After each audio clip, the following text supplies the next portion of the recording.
ఒక మనిషిలో ఉన్న ఒక లోపం కోసం ఆ మనిషిని పూర్తిగా దూరం చేసేయకండి. గులాబీ అందాన్నిస్తుంది, మిరపకాయ రుచినిస్తుంది.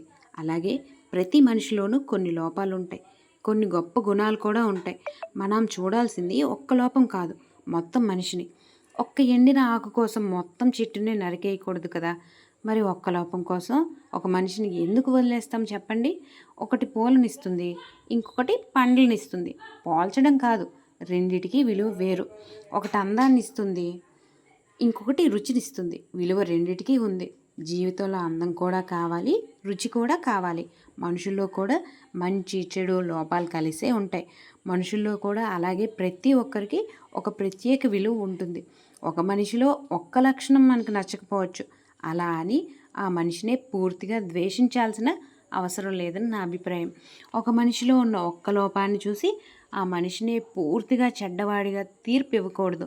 అందుకే మన హద్దుల్లో మనం ఉంటూనే మనుషుల్ని వారి లోపంతో కాదు, వారి వ్యక్తిత్వంతో చూడడం మొదలు పెడదాం.